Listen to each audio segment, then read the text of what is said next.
Bom dia, bem-vindos de novo a mais um episódio de E aí, Professor? Eu sou Martin Smith. E eu sou Walter. Olá. Hoje nós vamos falar um pouco sobre o que é a culminação do fim dos tempos. Isso, porque as pessoas estão querendo saber a sequência dos eventos. Existem hoje no mundo muitas versões diferentes sobre a volta de Jesus. E como este é um assunto muito importante, precisamos deixá-lo bem claro. Dessa forma, vamos dar sequência aos acontecimentos. Portanto, o programa hoje é basicamente exposição bíblica, para aqueles que precisam de um pouco mais de informação a respeito deste E evento. como você disse antes, talvez isso é mais uma ferramenta na sua caixa de ferramentas que você pode usar para evangelizar as pessoas. Exatamente. Então vamos abrir com uma palavra de oração. Nosso Pai, queremos te agradecer mais uma vez por ter nos reunido aqui. Nós esperamos pelo dia em que Jesus virá e nos buscará. Por favor, ilumine os que nos assistem e a nós também, para que possamos conversar sobre esses temas. Em nome de Jesus nós pedimos. Amém. Amém. Martin, todos estamos ansiosos para o clímax da história. Sim? Eu, pelo menos, aguardo ansiosamente. Esta é uma famosa declaração de Wesley. Há uma coisa que quero saber, e eu caminho para o céu. Como atracar com segurança naquela maravilhosa costa? E o próprio Deus se dispôs a nos ensinar o caminho, já que Ele mesmo veio do céu. Ele escreveu esse caminho em um livro. Me dê este livro, a qualquer preço, me dê o livro de Deus. E eu o tenho. Aqui há conhecimento suficiente para mim, que eu seja um homo unius libri, um homem de um livro só. O que ele está dizendo aqui, e é o que a Reforma Protestante dizia, é que se você tem a Bíblia e a segue preceito após preceito, linha após linha, você não será abalado, pois a Bíblia é um caminho seguro. E é por isso que é importante conhecê-la. Atos 1, verso 11. Os quais lhes disseram, homens galileus, por que estáis olhando para o céu? Este mesmo Jesus que dentre vós foi recebido em cima nos céus, voltará da mesma forma como viram subir. Este verso é a sentença de morte do Espiritismo, Verdade. não é? Com certeza. Pois eles tornam este um evento espiritual. Eles espiritualizam a vinda literal de Jesus Cristo. E é por isso que eles, assim como disse Madame Blavatsky, amam as versões cabalísticas da Bíblia, que referem-se ao fim da era e não ao fim do mundo. E para eles, a segunda vinda de Jesus não é um aparecimento literal. Mas aí, a Bíblia diz claramente, com todas as letras, é um evento literal. Agora cabem algumas perguntas. Por que ele voltará novamente? E também, como ele virá novamente? Isso é importante, Sim, isso é muito importante. pois Jesus nos alertou de quê? Falsos cristos e Satanás se passará por ele. Exato. Por que ele virá outra vez? Tito 2:13. Aguardando a bem-aventurada esperança e o aparecimento da glória do grande Deus, o nosso Senhor e Salvador Jesus Cristo. A gramática no grego original desse texto deixa bem claro que ele está se referindo ao Salvador Jesus Cristo como o grande Deus. Este, portanto, é mais um verso-chave que esclarece quem é Jesus. E ele é a grande esperança. É o que todos estão aguardando. Mas eu fico chocado ao ver que alguns não querem que ele volte. Eles estão se agarrando a quaisquer Tesouro terreno. tesouros que eles têm aqui na Terra. E eles não estão interessados na grande esperança, não é? João 14:1 é a minha Bíblia em miniatura para os tempos do fim. Não se turbe o vosso coração, credes em Deus, credes também em mim. Na casa de meu pai há muitas moradas. Se não fosse assim, eu vou-lhe teria dito, vou preparar-vos lugar. E quando eu for e vos preparar lugar, virei outra vez, e vos levarei para mim mesmo, para que onde eu estiver estejais vós também. Isso é literal, Martin? Sim, Você acredita? eu acredito. É mesmo? Eu amo esses versos. Esta é, claro, a tradução King James da Bíblia. Ela diz que na casa de meu pai há muitas mansões, mas as traduções modernas dizem muitas casas. E as versões ultrasmodernas estão dizendo muitos quartos. Então, de acordo com elas, nenhuma casa você terá. Mas, enfim, eles querem espiritualizar tudo. De acordo com este verso, quando vamos para o céu? Quando ele vier para te buscar, quando ele voltar, E no que o mundo crê? que nós vamos ser arrebatados secretamente, e outros acreditam que quando nós morremos, nós vamos para Deus. Ora, se eles já estão lá, por que Jesus diz que voltaria para buscá-los? Veja, a Bíblia é extremamente lógica, mas você tem que deixá-la interpretar a si mesma. E como eu mencionei no meu testemunho, esse verso aí é o último que...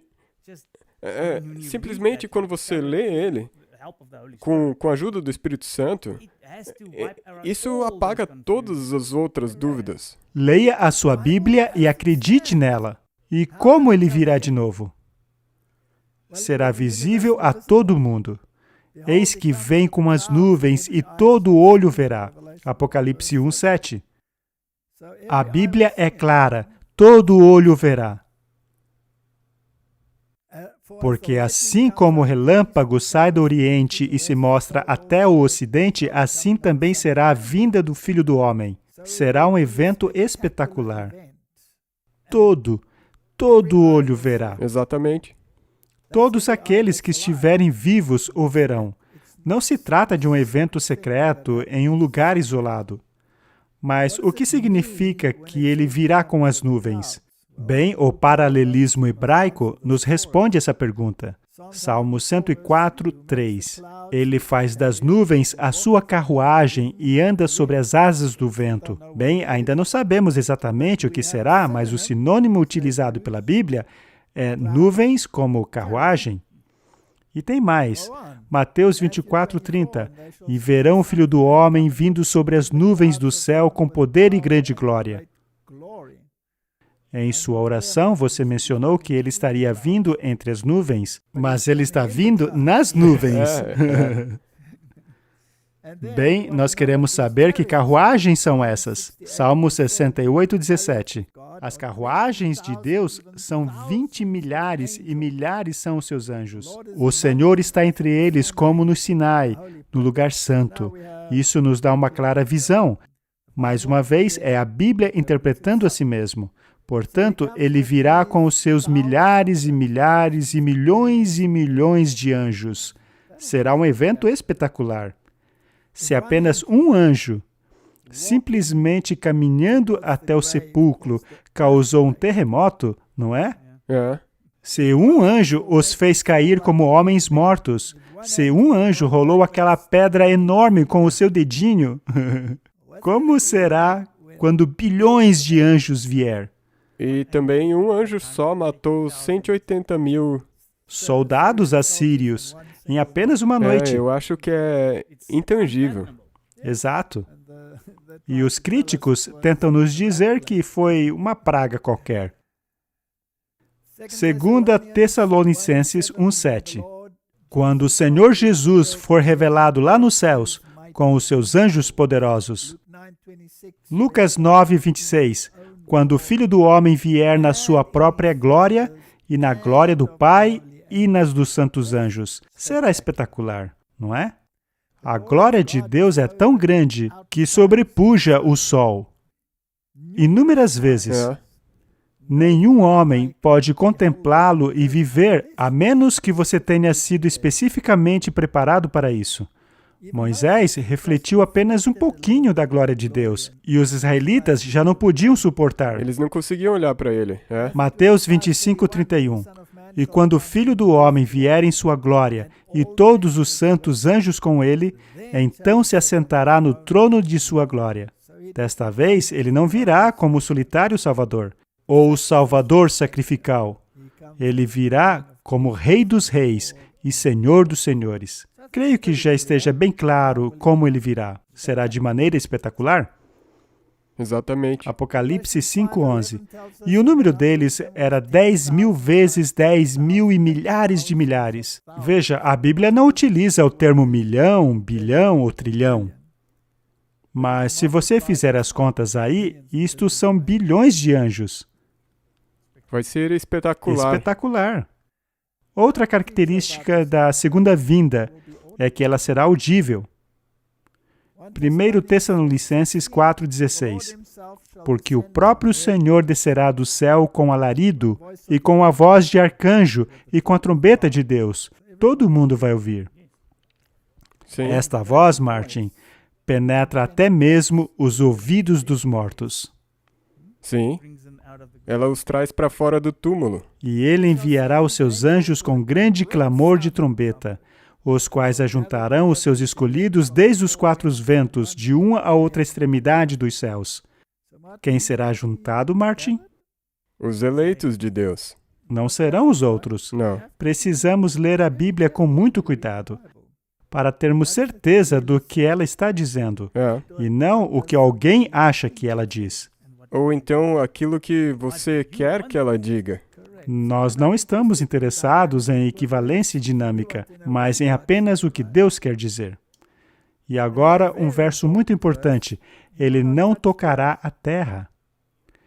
E os que morreram em Cristo ressuscitarão primeiro. Depois nós, os que ficarmos vivos, seremos arrebatados junto com eles nas nuvens, para encontrar o Senhor nos ares, e assim estaremos sempre com o Senhor. Alguns pontos aqui.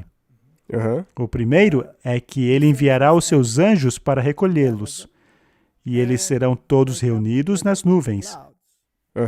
Portanto, haverá um enorme número de anjos.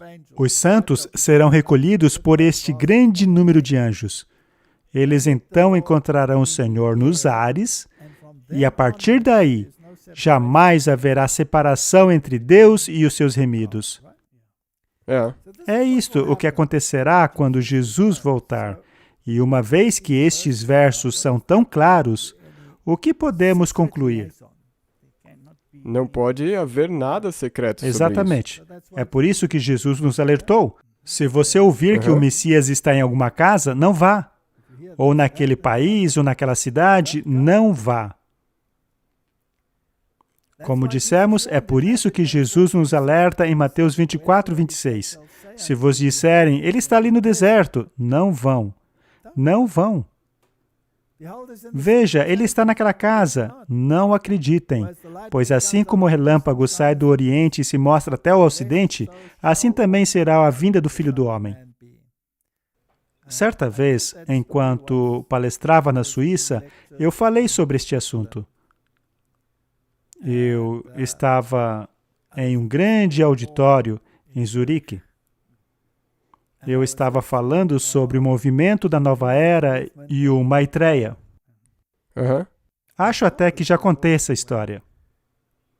E aconteceu que havia muita gente lá. Elas, porém, ficaram enfurecidas comigo. Elas disseram, isso é um monte de besteira. Não existe nenhum Maitreya tentando se passar por Cristo. Isto aconteceu naquela época em que o Benjamin Creme ficava possuído. E então algumas pessoas se levantaram e elas estavam bastante furiosas. Não vamos continuar ouvindo essas besteiras. E daí elas foram embora. E muitas outras a seguiram. É bastante embaraçoso quando algo desse tipo acontece. Eu então disse, Senhor, eles não acreditam nisso. Me ajude agora.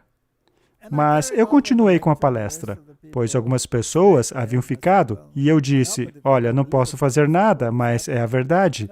E depois de uns 20 minutos, houve um grande alvoroço e todas as pessoas voltaram correndo para o salão. Não é estranho? Eu só posso imaginar o quão surpreso você ficou. Pois é, eu não sabia o que estava acontecendo. E Martin, você acredita em acaso ou em providência? Em providência divina. Aconteceu que havia um grande hotel em frente aonde estávamos tendo nossas reuniões. em que o Benjamin Creme havia sido possuído pelo Maitreya bem naquela hora, justamente quando eu estava dando aquela palestra. Não é incrível? É. E aquelas pessoas que haviam saído voltaram com mais uma multidão daquele hotel, todos alvoroçados e gritando: "O Maitreya chegou! O Maitreya chegou!" Dizendo aquilo para todo mundo na rua. O que está acontecendo? Perguntavam as pessoas. Estavam todas empolgadas porque o Maitreya havia possuído aquele homem. Eles então perceberam que eu não estava falando besteira. Voltaram todos para o salão. Portanto, não deem ouvidos se ouvirem que Jesus está em um hotel. Não, pois não é assim que ele voltará. E nós já mostramos isso. Não acredite quando um rabi do alto escalão do Sinédrio afirmar que ele já está em comunicação com o Messias. Esse rabi já está falando com o Messias. Já mostramos esses slides aqui. Muito bem. O que acontecerá na segunda vinda? Esta seria a próxima pergunta lógica a se fazer. Segundo a Bíblia, será a ressurreição dos justos. 1 Tessalonicenses 4,16 diz: "Porque o próprio Senhor descerá do céu com alarido e com voz de arcanjo e com a trombeta de Deus. E os que morreram em Cristo ressuscitarão primeiro." Bem, isto por acaso não implica que haverá uma segunda ressurreição daqueles que estão perdidos? Sim. Portanto, há uma primeira ressurreição e uma segunda ressurreição. Precisamos estudar isso. Veja, a Bíblia se autoexplica. Por quanto tempo os ímpios permanecerão mortos? A resposta a essa pergunta está em Apocalipse 20, verso 5. Mas o restante dos mortos não voltou a viver até que se completassem os 1000 anos.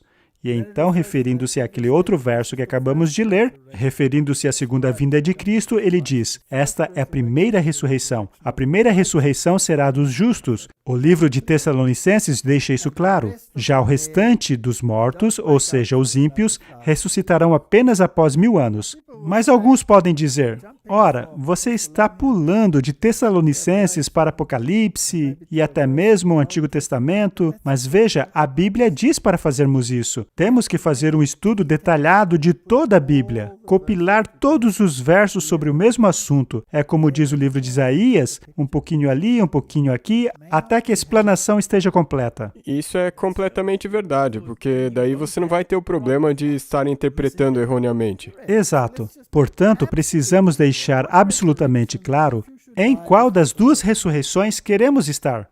Naturalmente, é aquela que ocorrerá na segunda vinda de Cristo. Da primeira.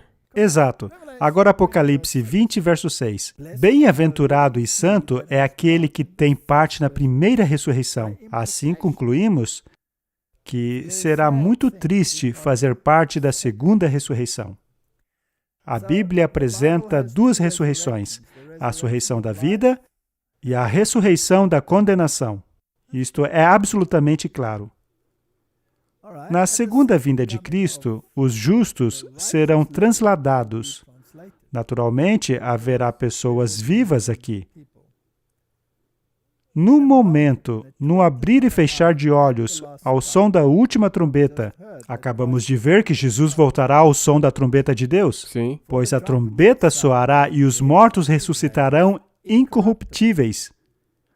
E nós seremos transformados. Este nós refere-se aos que estiverem vivos Sim. na ocasião, pois é necessário que aquilo que é corruptível se revista de incorruptibilidade, aquilo que é mortal se revista de imortalidade. Este é o paralelismo hebraico. Ele está apenas repetindo o mesmo pensamento e palavras diferentes. Ou seja, ele está enfatizando a ideia, ele está dando-lhe poder. Eu gosto do estilo literário deles. E como você disse, até com os quiasmas, eles se perdem nessas novas traduções. Exato. Aquela estrutura em forma de sanduíche necessária para vermos o que ele quer enfatizar. É como sublinhar algo, mas neste caso é Deus sublinhando. Você descreveu de uma maneira bonita. Veja, meu filho, tem algo escondido aqui. Eu quero que você descubra. Vamos agora ver um resumo em 1 Coríntios 15, 20, 22 e 23. Mas, de fato, Cristo ressuscitou entre os mortos e foi feito a primícia dos que dormem. Note que a Bíblia diz que eles estão dormindo. Sim. Pois assim como todos morrem em Adão, assim também todos serão vivificados em Cristo. Cristo como as primícias e depois os que são de Cristo, por ocasião da sua vinda. Este verso é muito interessante, uma vez que já houve ressurreições antes disso. Aham. Veja, Moisés foi ressuscitado, Sim, pois, como vemos no livro de Judas, houve uma disputa sim. entre Miguel e Satanás pelo corpo de Moisés, e este foi para o céu. Ele, portanto, morreu, foi ressuscitado. Porém, ele não é a premissa. Ele é o que podemos chamar de um cheque predatado. Sim. Cristo é a primícia.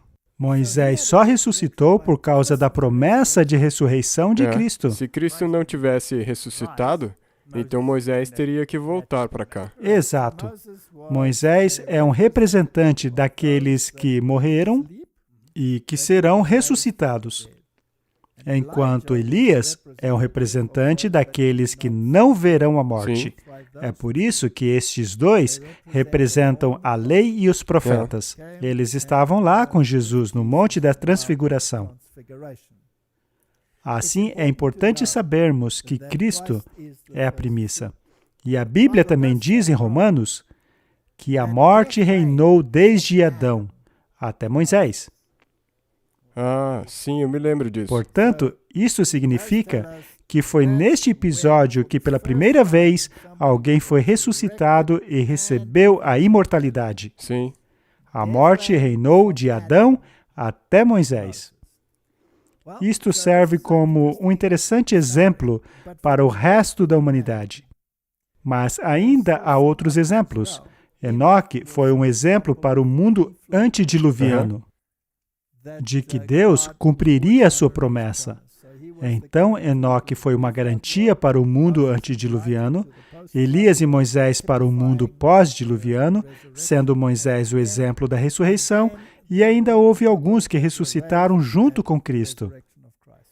Sim, e esses foram levados juntamente com Jesus no dia da ascensão dele. Exato, pois é dito que quando ele ascendeu aos céus, ele levou cativos consigo. Sim, e eles foram parte desses primeiros frutos. Sim, mas qual é a missão deles no céu? A Bíblia não diz.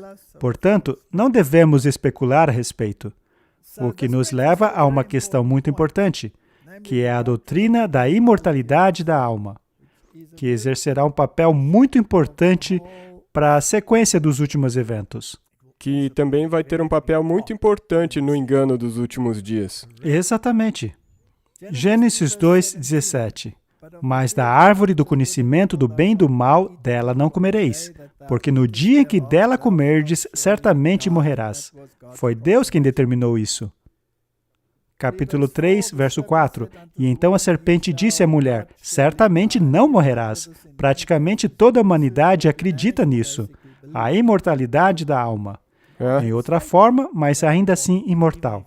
Porque mesmo se você estiver morto, mas se você estiver, entre aspas, vivo, então você é imortal. Pois é, eles gostam de dizer que a alma vai para o céu, mas a Bíblia, contrariando isso, em Ezequiel 18:20, diz, a alma que pecar, essa morrerá. Pois para a Bíblia, a alma compreende o homem como um todo. A alma, segundo a Bíblia, é o fôlego de vida mais o material, ou seja, o corpo. Quando esses dois elementos se uniram, o homem tornou-se alma vivente. Na morte, o homem como todo morre. Portanto, não resta um fantasma daquela pessoa. 1 Timóteo 1,17.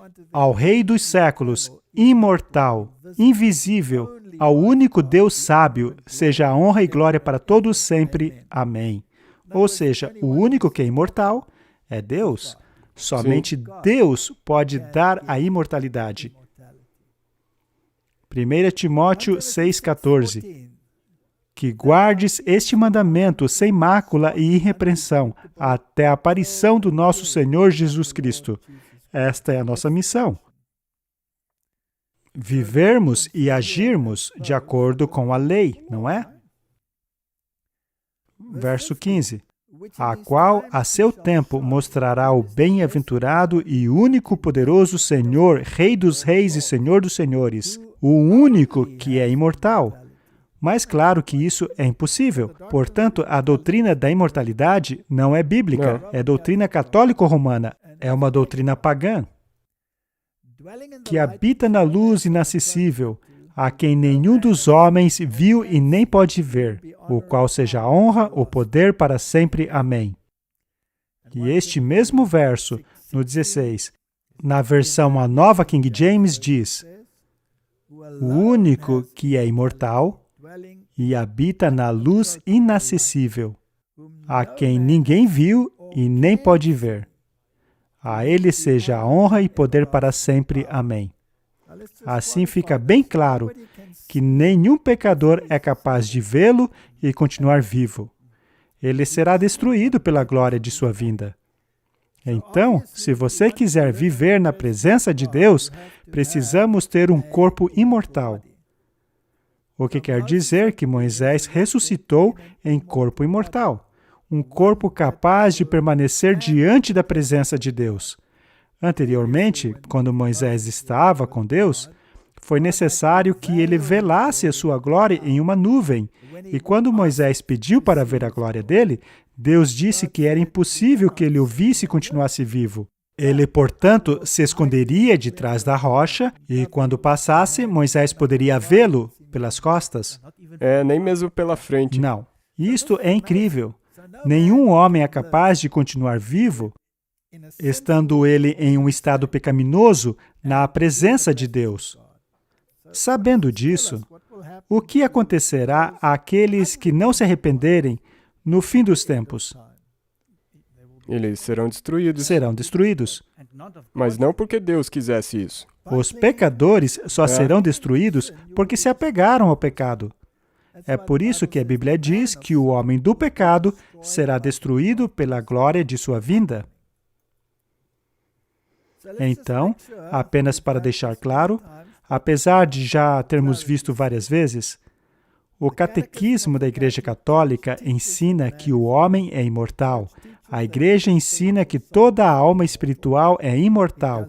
Ela não perece quando é separada do corpo pela morte. Isto é filosofia grega. Não é um ensinamento bíblico. Mas será que eles sabem? É claro que sabem.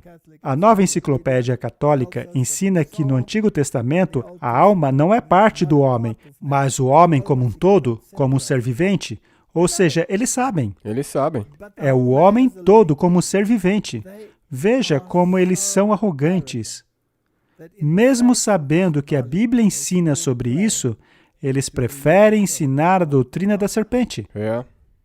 Até mesmo no Novo Testamento, ela significa a vida humana, a vida de um sujeito individual consciente. A Bíblia não ensina a imortalidade da alma. Isto é coisa deles. Até mesmo as últimas análises, as exegeses recentes, deixam claras que o Novo Testamento não ensina a imortalidade da alma no sentido helenístico de sobrevivência de um princípio imortal depois da morte. Eles sabem, Martin. Como ousam? É uma tragédia, quando você sabe que está ensinando uma coisa que não é bíblica. Eles ensinam a mentira do diabo. É mentira. Vamos dar uma olhada rápida nessa questão da morte. Gênesis 2:7. E formou o Senhor Deus o homem do pó da terra, e soprou em suas narinas o fôlego da vida. E o homem se tornou uma alma vivente. Veja que ele não recebeu uma alma. Ele é a alma vivente. É por isso que quando o fôlego de vida sai, ou seja, quando o seu metabolismo cessa, você se transforma novamente em pó. Portanto, o pó da terra, mais o fôlego de vida, é a alma vivente. É isto que a Bíblia ensina. Daniel 12:13. Tu, porém, vai até o fim, porque descansarás e te levantarás na tua herança no fim dos dias. O que aconteceria com ele? Ele dormiria e depois seria ressuscitado.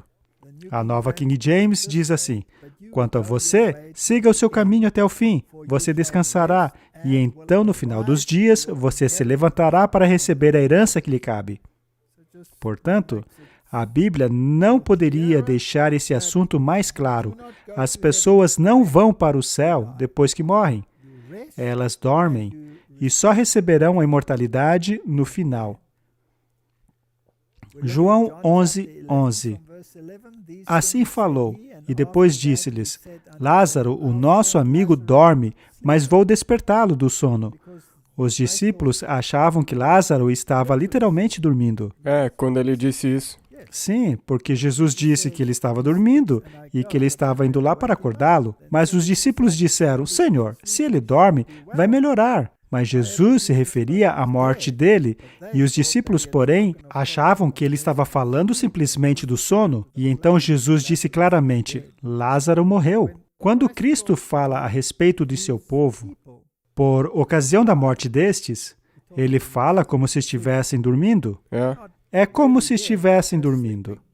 Em Jesus, é como se estivessem vivos, mas não estão presentes fisicamente. Jó deixa isso bem claro, no capítulo 14, versos 10. Quando morre um homem, morto permanece. Ele rende o espírito, ou seja, o fôlego de vida. Mas para onde ele vai? Esta palavra, ravá, ou seja, morrer, render o espírito, morto, expirar, prestes a morrer. Mas por quanto tempo ele permanecerá morto? Segundo a Bíblia, é até que não haja mais céus. Até lá, ele não se levanta, não acorda de seu sono. Jó 14:12. Lembre-se que a Bíblia diz que quando Cristo voltar, o céu se retrairá como um rolo. Sim. Então, quando será isso? Isso na segunda vinda. Exatamente. É muito claro. Em Jó está bem claro. Muito claro. Eclesiastes 3:19. Porque o que sucede aos filhos dos homens, isso também sucede aos animais. Ele sucede a mesma coisa. Como morrem, assim morre o outro. E todos têm o mesmo fôlego. A vantagem dos homens sobre os animais não é nenhuma. O homem morre assim como o animal morre. O animal possui metabolismo. E quando esse metabolismo para, o animal morre. E a mesma coisa acontece com o ser humano. A Bíblia deixa isso bem claro. Agora, a Igreja Católica também deixou bem claro que prefere a versão da serpente.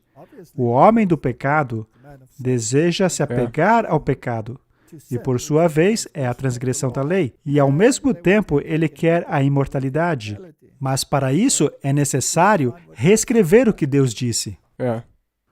O Papa Leão X, em uma segunda-feira, dia 19 de dezembro de 1513, emitiu uma bula declarando que eles condenam e reprovam todo aquele que defende que a alma inteligente é mortal. E ele emitiu essa bula porque os reformadores, dentre eles o Martinho Lutero, acreditavam que quando se morre, você dorme. Portanto, essa bula foi emitida para conter esta chamada heresia daqueles que negam a imortalidade natural da alma e que defendem a imortalidade condicional da alma. A imortalidade é condicionada à obediência.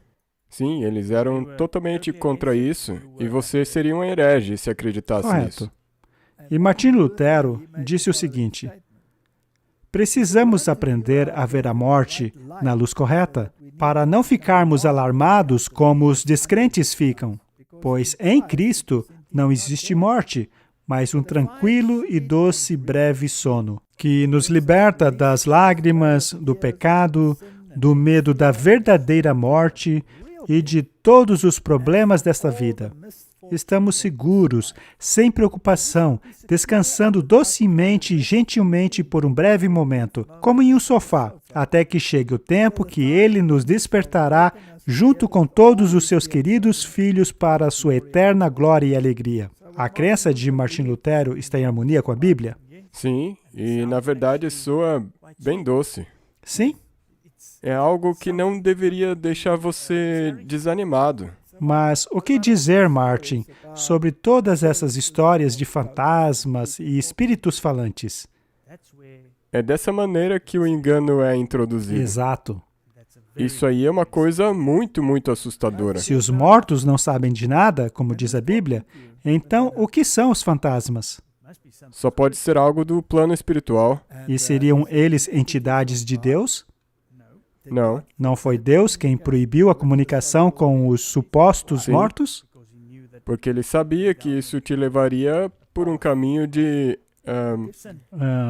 perdição. A verdade é que essas entidades são demônios. Martin, você me parece um sujeito muito bonzinho. Eu acho que você nunca mergulhou no espiritismo como eu. Mergulhou? Você Não. nunca fez a brincadeira do copo e Tabauícha? Não, mas eu ouvi falar que ainda é muito popular dar isso como presente de Natal. É verdade. Então, existem muitas pessoas que brincam com essas coisas. Estas pessoas estão se comunicando com demônios. Sabe, quando minha mãe morreu, eu tentei me comunicar com ela. E eu falei com várias entidades. Nós também usávamos a Tabauíja. Certa vez, eu e minha esposa estávamos fazendo isso, estávamos conversando com entidades. Naquela época, éramos ateus, ainda assim estávamos lá falando com entidades, não é interessante? É uma grande contradição que ateus façam isso. E eu e minha esposa estávamos lá com o dedo no copo, e aí eu fiz uma pergunta sobre a minha mãe. E o Espírito respondeu um monte de besteiras. Mas eu estava decidido, eu queria falar com a minha mãe. E então, de repente, aquele copo ficou louco. O copo começou a correr na tábua, não dava para segurá-lo mais. Quando isso aconteceu, os pelos de nossa nuca subiram, aquele copo ficou simplesmente maluco. E então ele soletrou, vai para o inferno. E quando o copo terminou de soletrar, vai para o inferno, o copo voou para o outro lado da sala. Vum! Como uma bala. É por isso, Martin, que temos certeza que não se trata de algo comum, mas do sobrenatural. Essas pessoas falam com entidades demoníacas. Quando o rei Saul falou com a bruxa de Endor, havia um véu entre eles. Ele não falou diretamente com aquela entidade. Ela estava se passando pelo profeta Samuel. Sim. Continuando. E uma vez que chamamos a morte de sono, sabemos que não permaneceremos nela, mas acordaremos novamente e viveremos. E o tempo durante o qual dormimos nos parecerá apenas como um sono. Portanto, nós nos censuraremos por termos ficado surpresos ou alarmados por causa do sono da morte, quando de repente sairmos vivos da composição do túmulo, completamente bem, novos, com uma vida pura e glorificada para encontrar o nosso Senhor e Salvador Jesus Cristo nas nuvens. Martin, ele entendeu a Bíblia? Na verdade ele entendeu o que a Bíblia ensina sobre isso. Toda a Escritura corrobora essa consolação, que se refere à morte dos santos como se estivessem descansando com os seus pais, ou seja, que venceram a morte através da sua fé e conforto em Cristo, aguardando a ressurreição junto com os santos que os precederam na morte. Isto é uma exposição bíblica perfeita daquilo que a palavra de Deus diz. Sim, e Satanás com certeza vai usar o contrário disso para enganar. É importante que saibamos disso, Martin. Eu acho que isso vai ser uma questão de vida ou morte. No fim dos tempos, os nossos supostos entes falecidos aparecerão. Eu frequentava sessões espíritas no tempo em que ainda não conhecia a verdade. Eu ouvia algumas delas entidades dizerem que estavam em uma posição tão privilegiada no céu que suplantavam até mesmo a posição de Cristo. Nestas sessões, os supostos espíritos de Cecil Jones Rose apareceram e ouvi espíritos dizerem que até mesmo Hitler ocupava uma posição maior do que a de Cristo no céu. E isto é pura blasfêmia. Haverá falsos cristos aparecendo, mas se soubermos disso, não seremos enganados. Se soubermos que quando Jesus voltar, ele permanecerá no ar, nenhum espírito nos poderá enganar. O Little Light Studios fez uma ótima entrevista com uma pessoa que participava dessas coisas aí. Eu vou deixar o link na descrição do vídeo. Excelente. E também tem uma coisa interessante, eu me lembro que já faz um bom tempo que nós mencionamos, quando falamos sobre OVNIs, que também está correlacionado com isso de espiritismo. Sim, é verdade. E também o Little Light Studios fez um documentário muito bom sobre isso, eu vou deixar também o link aí na descrição. Todas essas coisas vão formar o cenário dos últimos tempos. Precisamos tomar cuidado com esses enganos no fim dos tempos. Essa questão de seres extraterrestres aparecendo em naves, assim como as manifestações que ocorrem quando eles aparecem, são muito semelhantes àquelas que ocorrem em igrejas pentecostais. Exatamente. Eles passam a falar em línguas, começam a girar, todas essas coisas. E é um estado de hipnose. Uhum. Os extraterrestres são, na verdade, entidades espirituais personificando outros seres. Mas se você souber dessas coisas, você não será enganado. Mas não foi apenas Lutero que compreendeu a verdade sobre a morte. Há um outro tradutor bíblico, William Tyndale, que também a compreendeu. Este é um artigo sobre Tyndale. Ele saiu em defesa do ensinamento da imortalidade condicional. Então veja que logo no início da Reforma Protestante, Deus impressionou essa verdade nos reformadores. E chega a ser impensável que os próximos reformadores, aqueles que vieram após estes, rejeitaram essa verdade mais uma vez e tenham voltado-se para a doutrina errada. Isso serve para mostrar quão forte é esse engano. É verdade. Portanto, este ensinamento da imortalidade condicional fora reavivado. Ele também defendeu outros ensinamentos que conflitavam diretamente contra o campeão papal Thomas More, que objetava fortemente Tyndale e Lutero, que afirmavam que todas as almas dormiam e descansavam até o dia do julgamento final.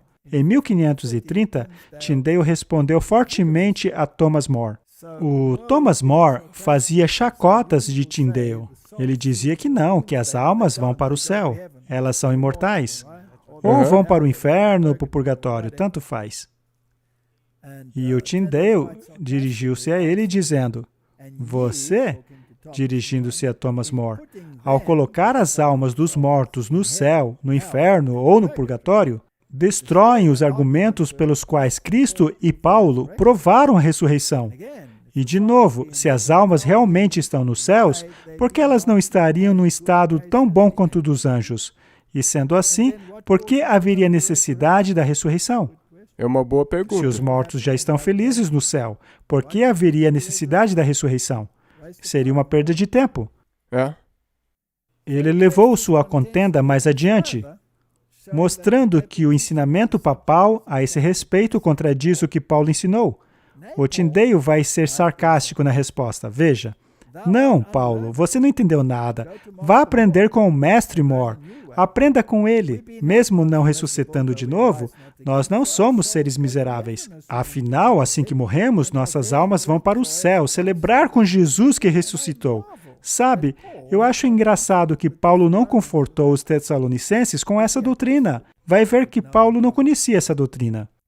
Ora, se é verdade que as almas já estão nos céus, em tão grande glória quanto os anjos, como diz a sua doutrina, então me explique qual seria a razão da ressurreição.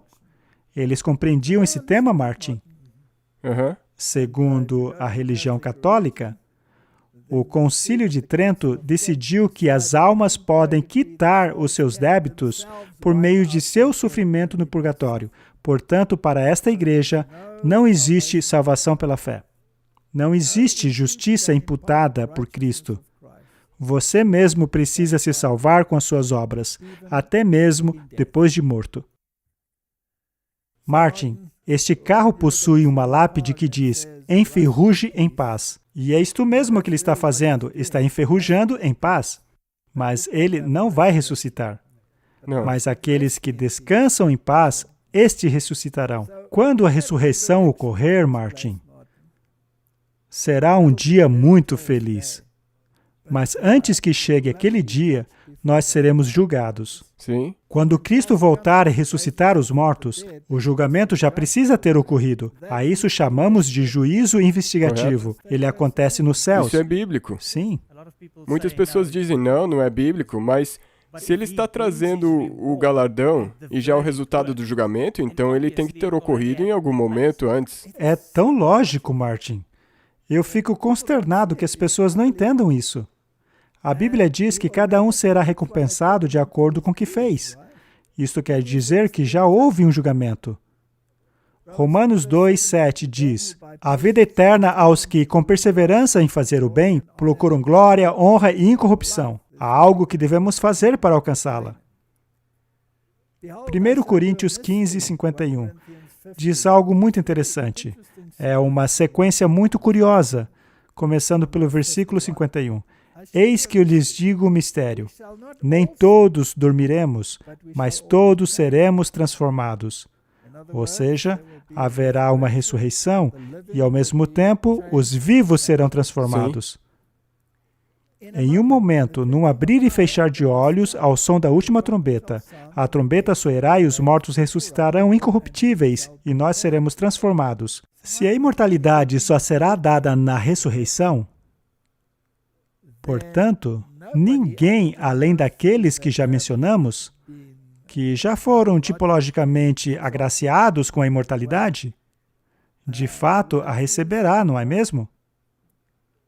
Pois é necessário que aquilo que é corruptível se revista de incorruptibilidade e aquilo que é imortal se revista de imortalidade. Quando, porém, o que é corruptível se revestir de incorruptibilidade, o que é mortal de imortalidade, então se cumprirá a palavra que está escrita: a morte foi destruída pela vitória. Onde está, ó morte, a sua vitória? Onde está o seu aguilhão? É claro como o sol.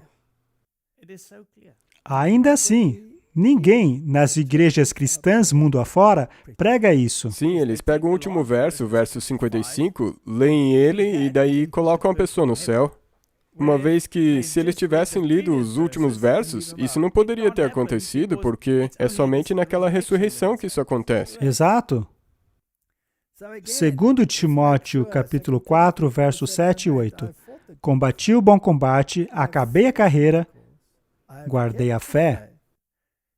Desde agora, a coroa da justiça me está guardada, a qual o Senhor, justo juiz, me dará naquele dia. E não somente a mim, mas também a todos os que amarem a sua vinda. Afinal, naquele dia é a morte dele ou a segunda vinda? Segunda vinda. É claro que é a segunda vinda.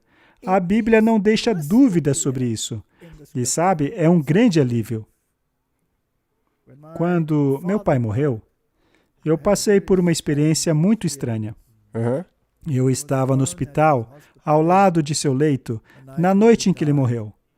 E a respiração dele começou a ficar mais suave, mais suave, mais suave. Até que, finalmente, ele morreu. Ele parou de respirar. E já depois do fim de sua respiração, ele sentou-se na cama e abriu os braços como se fosse abraçar alguém. E então me veio um sentimento muito estranho. Enquanto dirigia para casa naquela noite, eu podia sentir claramente que havia uma entidade junto comigo naquele carro. Foi uma coisa muito estranha. Lembre-se, eu estava mergulhado no espiritismo. Então cheguei em casa e me sentei numa poltrona. A porta estava trancada e, de repente, a cortina se abriu. É muito assustador quando algo assim acontece. E eu, em minha ignorância daquela época, eu disse adeus àquela entidade que estava comigo. Eu estava convencido de que se tratava do espírito de meu pai. Agora, quem você acha que produziu essas manifestações para me convencer da imortalidade da alma? Satanás. E ele não faz o mesmo com o mundo todo? Sim. Ele não está usando Hollywood para propagar isso o tempo todo? Esta é a melhor cartada que ele tem. Sim, E é por isso que precisamos estar enraizados nas Escrituras, Do contrário, não compreenderemos este assunto. Isso é muito importante, porque, como você disse, essa é a melhor carta dele. É essa carta que ele vai usar, porque é essa carta que completamente afeta as suas emoções para que você seja enganado. E temos este anseio de nos comunicar com eles. É por isso que eu tentei entrar em contato com a minha mãe quando ela morreu. Mas quando eu descobri o que as Escrituras ensinam, você tem ideia do alívio que isso me trouxe? Na verdade, quando eu percebi o estado dos mortos, foi que nem como se... Graças a Deus que é assim. Porque eu tinha essa constante noção de que ela estava lá no céu, roendo as unhas dela e observando eu cometer um monte de erros aqui na Terra, me assistindo fazer bobagens, coisas perigosas, vendo cada pecado que você comete. Deve ser um pesadelo assistir o seu filho fazer tudo isso. Ou então assistir o seu filho passando por grandes dificuldades, sem ninguém para tomar conta dele, alguns parando até mesmo em orfanatos, passando por tristezas, decepções. Mas com a verdade, tudo isso desaparece. Agora eu sei que eles não sabem de nada, eles dormem. O único que vê tudo é Deus, mas é justamente Ele que pode redimi-lo de todos os seus pecados, dificuldades. Portanto, é a Ele que nos devemos confessar, pedir perdão e confiar nele. E sabe, graças a Deus que os nossos queridos não têm consciência das dificuldades que passamos aqui e nem podem ver os nossos erros. Mateus 24, verso 30 nos diz o que acontecerá com os perversos. Lembre-se, os mortos perdidos não ressuscitarão até o fim dos 1000 anos. Mas e os maus que estiverem vivos? Então aparecerá no céu sinal do Filho do Homem, e todas as tribos da terra se lamentarão. E verão o Filho do Homem vindo sobre as nuvens do céu com poder e grande glória. Parece que esta grande multidão não estará feliz. Eles lamentarão. O que acontecerá com eles? Apocalipse 6, 15. E os reis da terra, e os grandes, e os ricos, e os tribunos, ou seja, o pessoal que vemos nos noticiários todos os dias. Exatamente. Todos esses líderes, quem faz parte disso? Quem é parte disso? Quem são esses grandes homens, esses ricos, esses tribunos poderosos? E também todo servo e todo livre se esconderam nas cavernas e nas rochas das montanhas e diziam aos montes e rochedos: caiam sobre nós, escondei-nos do rosto daquele que está sentado sobre o trono e da ira do Cordeiro, pois é vindo o grande dia da sua ira. Quem poderá subsistir? Martin, eles ainda têm tempo de mudar. Sim. Eu acredito que alguns dos reis do mundo ainda podem mudar de lado. Nabucodonosor mudou. Mas haverá poucos deles. Talvez alguns dos ricos mudem de lado, colocando seus esforços a favor de Deus, diferentemente do que estão fazendo hoje. Eis que vem o Senhor com milhares de seus santos. Estes são os anjos, para fazer juízo contra todos e condenar entre eles todos os ímpios, por todas as suas obras de impiedade que impiamente cometeram, e por todas as duras palavras que os ímpios pecadores disseram contra ele. Martin, considere este verso que acabamos de ler. Quantas pessoas hoje, quantos programas não usam o nome de Deus em vão? Pior ainda, zombam dele. Eu acho que seria quase um milagre se você puder encontrar um que não blasfeme e tome o nome de Deus em vão. A maioria dos atores deste mundo pertencem a fraternidades secretas. E os níveis superiores dessas fraternidades secretas são luciferianas. E elas odeiam Cristo. Portanto, é a segunda natureza deles utilizar o nome de Deus em vão. E eles fazem isso explicitamente e virtualmente em quase todos os filmes. Portanto, eu não suporto assistir esses filmes. É verdade. Pois a maneira como eles zombam de Deus é horrenda. Se eles fizessem a mesma coisa com os profetas de outras religiões, é capaz de eles serem até mesmo linchados. Sofonias 1, 14 e 15. O grande dia do Senhor está próximo e vem logo. Ouçam, o dia do Senhor será amargo, até os guerreiros gritarão. Aquele dia será um dia de ira, de aflição e angústia, de sofrimento e ruína, dia de trevas e escuridão, de nuvens e negridão. Portanto, há dois grupos. Sim, é. Aqueles que dirão, este é o nosso Senhor a quem aguardávamos, Ele nos salvará. Vai ser o melhor dia de todos, maravilhoso e cheio de glória. E para uns, este será o pior Para o dia. outro grupo, Para o outro grupo. E então o iníquo será revelado, a quem o Senhor desfará pelo sopro de sua boca e aniquilará pelo esplendor de sua vinda. É um verso muito interessante. É impossível permanecer diante da glória de Deus se você for o homem do pecado ou o pecador. sabe, nós temos essas duas explicações da diferença de como será para esses dois grupos. Mas a parte triste é que para ambos esses grupos foi a escolha deles mesmos. Eles próprios escolheram se apegar ao pecado. Talvez não a parte triste, mas a parte triste e boa, que isso é a nossa própria escolha. Correto? Agora, o que sai da boca do Senhor?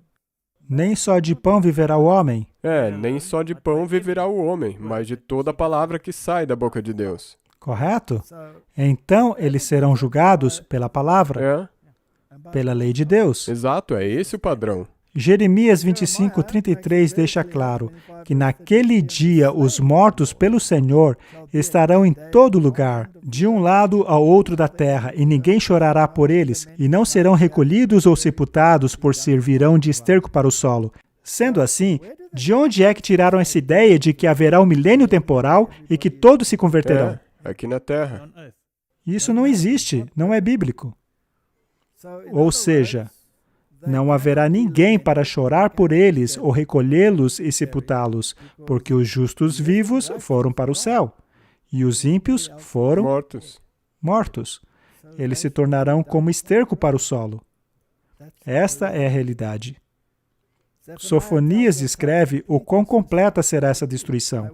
Destruirei todas as coisas na face da terra, diz o Senhor. Destruirei tanto os homens quanto os animais. Todas as aves do céu, peixes do mar e os que causam tropeço junto com os ímpios. Ceifarei o homem da face da terra, declara o Senhor. O que acontecerá aos animais? Também. Não sobrará nenhum. Nada, não vai sobrar nada vivo na terra.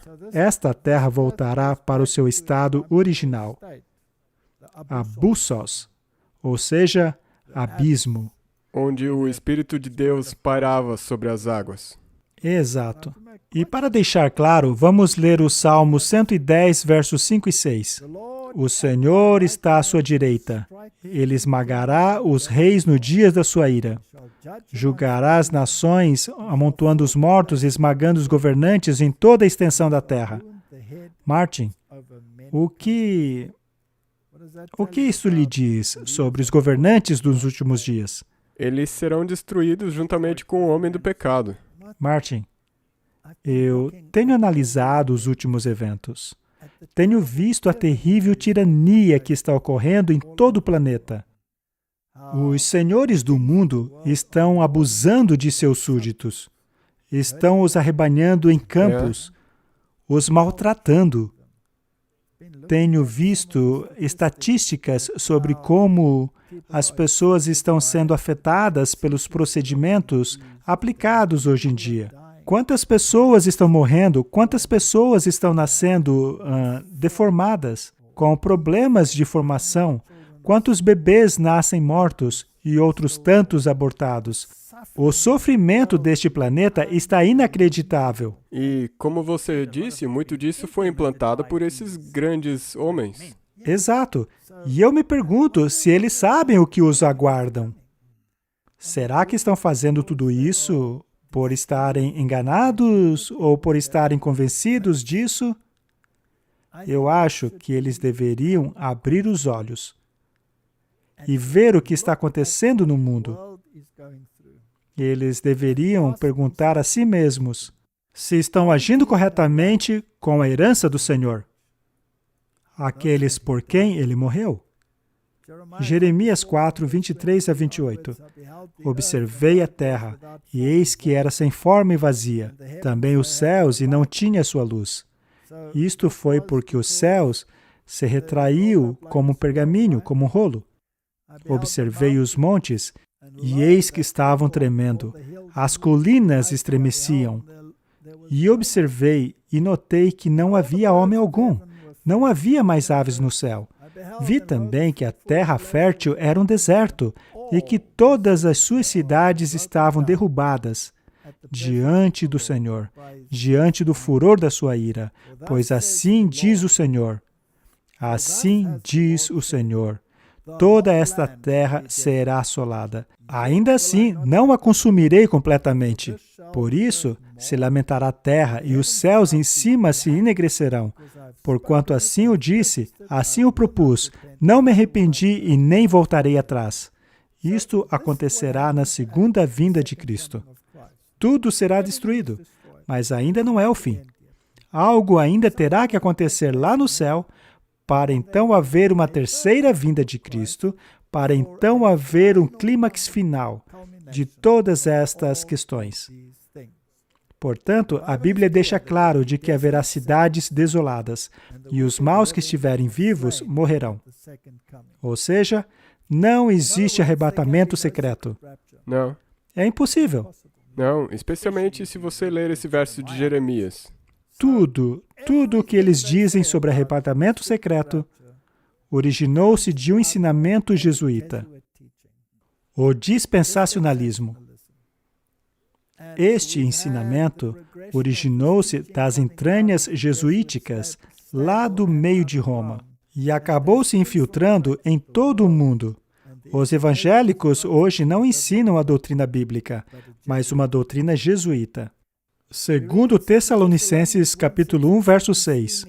É justo da parte de Deus retribuir com tribulação aos que lhe causam tribulação e dar alívio a vocês que estão sendo atribulados e a nós também. Isso acontecerá quando o Senhor Jesus for revelado lá nos céus com os anjos poderosos. O dia da retribuição está chegando. Se você quer pagar o preço, então vá em frente. Mas se você quer entrar no descanso junto com o povo de Deus, então tome outra decisão. Apocalipse 20, verso 1. E vi descer do céu um anjo, que tinha a chave do abismo, e uma grande corrente em sua mão.